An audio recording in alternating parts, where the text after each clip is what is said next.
한 주간 동안 평안하셨습니까? 우리 한번 인사합시다. 하나님이 여러분과 함께 하십니다. 하나님이 지금도 일하고 계십니다. 제가 새소망교회 전도사였을 때 저는 청년들하고 대화를 자주 하는 편이었습니다. 어느 날 예배를 마치고 돌아가는 길에 이 재원 청년이 저에게 이런 이야기를 했어요. 딱 그 말이 다 기억나는 건 아닌데, 목사님, 설교는 하나님의 뜻, 하나님의 말씀을 전하는 것입니까? 아니면 목사님의 생각을 전하는 것입니까? 그때 설교가 뭘까? 우리가 설교한다는 것은 성경에 있는 하나님의 뜻을 설교자가 이해하고 그것을 전하는 것인가? 그래서 그 설교가 하나님의 말씀이라고 볼 수 있을까?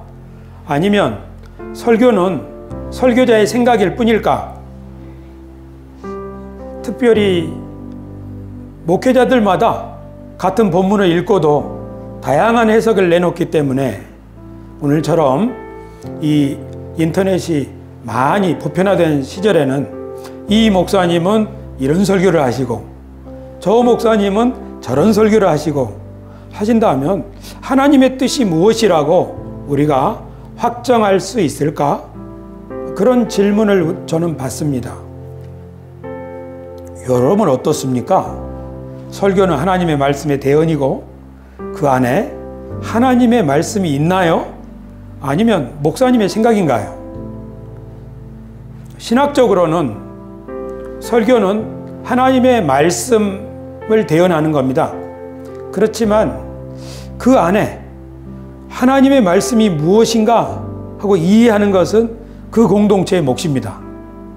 사도 바울은 데살로니가전서 2장 13절에서 내가 하나님 앞에 정말 감사하는 것은 내가 여러분에게 하나님의 말씀을 증거할 때 여러분들이 이 말을 사람의 말로 받지 않고 하나님의 말씀으로 받음이니 정말 그러하다. 이 말씀이 믿는 자 속에서 역사하느니라. 그렇게 말씀했죠. 사도 바울의 말씀은 어떤 사람들에게는 이단의 소리로 여겨졌지요. 유대인 동족들. 어떤 사람들에게는 이 말장이가 무슨 말 하는가? 그렇게 사도 바울의 설교를 하나의 철학 사상으로 받아들이기도 했어요. 아테네에서 그랬죠. 사도 바울의 설교, 그것은 어떤 사람들에게는 일고의 가치도 없는, 들어서는 안 될 위험한 사상이라고 배척을 받기도 했고, 사도 바울의 설교는 어떤 사람들에게는 저 사람 말은 잘하는데 내가 이해할 수 없어 하고 아테네에서는 말하자면 거부를 당했어요. 뭘로요? 하나님의 말씀으로 받아들이지는 않았다는 거죠. 그런데 어떤 사람들은 그 말씀을 받고 그 말씀을 믿고 그래서 그 믿음이 그들의 삶을 변화시켰고 그리고 교회가 세워졌습니다. 여러분들은 어떠세요? 우리 교회에 제가 7번째 담임 목사입니다. 여러분들은 제가 설교할 때 어떤 마음가짐으로 들으세요? 이것이 하나님의 뜻이라고 생각하세요? 아니면 많은 설교 중에 하나라고 생각하세요? 목회자는 흠이 있죠. 실수도 할 수 있고요. 그러니까 목회자가 설교하는 것은 다 그대로 따라해라, 그런 말이 아닙니다. 우리가 성경을 통하여 하나님의 말씀을 보고 하나님이 이런 분 아니냐, 하나님이 이것을 원하시는 거 아니냐 하고 설교할 때 성령께서 듣는 사람들 마음 가운데 그렇구나, 하나님의 뜻이 이거구나 하고 믿음을 합할 수 있게 해주는 거죠. 그래서 믿는 자 안에 역사하는 거죠. 그렇지만 어떤 사람은 그렇지 않을 수도 있습니다. 교회는 하나님의 말씀 위에 세워지는 거죠. 그런데 하나님의 말씀이 그 교회에 잘 들려지고 그 교회가 하나님의 말씀을 그 말씀 안에서 하나가 될 때, 그러니까 목사도 하나님의 말씀에 자기를 복종하고 모든 교우들도 하나님의 말씀에 자기를 복종할 때 그 교회는 성령이 역사하는 교회가 될 수 있지요. 제 고민은 이것입니다. 저는 우리나라에서 가장 많이 저의 설교를 들은 사람들이 우리 세수만교회 교우들이라고 생각합니다. 때때로 헷갈리고, 때때로 우리 목사님은 왜 우리가 생각하는 것과 같은 방향으로 말씀해 주시지 않지 할지라도 제가 성경을 통해서 깨닫고 하나님이 이걸 원하시는구나, 하나님의 뜻이 이것이구나 하고 하는 그 하나님의 뜻이라고 확신하는 말씀을 가장 많이 들은 분이 여기에 계십니다. 그러나 이것도 생각해 봐야 됩니다. 어떤 교회가 한 마음이 되려면 그 교회는 함께 기도해야 합니다. 그리고 그 교회는 한 마음이 되려면 하나님의 말씀, 특별히 강단에서 선포하는 말씀에 마음이 하나 되어야 합니다. 그리고 이 세상에서 가장 멋진 설교를 하는 목사님이 우리 교회에 계신다, 그런 뜻이 아니에요. 저보다 더 훌륭한 분들이 이 나라에 엄청 많습니다.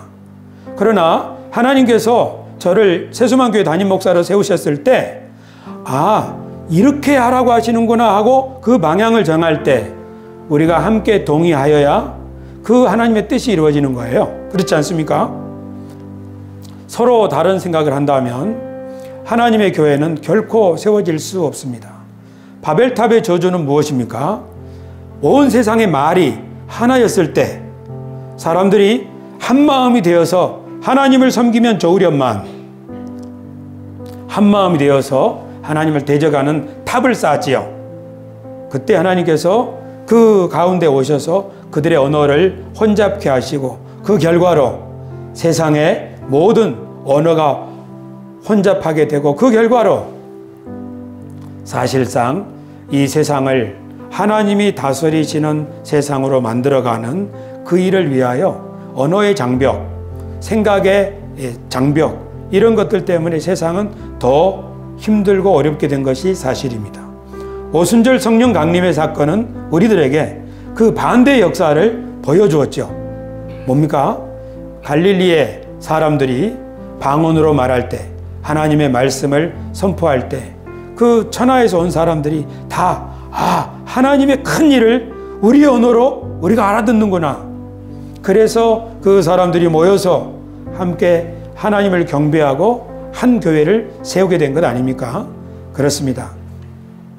저는 우리 세수만 교회 교우 여러분들께서 제 설교에 귀를 기울여 주신 것에 대하여 감사를 드립니다. 하지만 오늘 제가 무슨 이야기를 하려고 할지 여러분 한 번 더 귀를 기울여 주시기를 부탁을 드립니다. 오늘 주께서 담임 목사를 통하여 우리에게 무슨 이야기를 하실지 귀 기울여 한번 들어봐 주시기 바랍니다. 만약에 귀 기울여 잘 듣는다면 그 말씀이 믿는 자 속에서 역사하겠지만 듣지 않는다면 길가에 뿌려진 씨앗처럼 새가 주워 먹어버리고 돌짝밭에 뿌려진 씨앗처럼 열매를 맺을 수가 없지요. 오직 옥토에 뿌려진 씨앗이라야, 좋은 땅에 뿌려진 씨앗이라야 열매를 맺을 수가 있지요. 그리고 그 좋은 땅은 착하고 좋은 마음으로 하나님의 말씀을 받는 것입니다. 오늘 여러분께서 사람의 말씀 또는 인간적인 생각으로 하나님의 말씀을 받지 마시고 하나님의 말씀으로 대하시기를 바랍니다. 오늘 이장로님께서 우리의 선입견, 고정관념을 다 깨뜨리고 하나님의 역사를 바라보는 그런 우리들이 되기를 기도해 주셨는데 오늘 이 시간이야말로 그런 시간이 되기를 주 예수님의 이름으로 축복합니다. 하나님이 우리와 함께 하심을 믿습니까?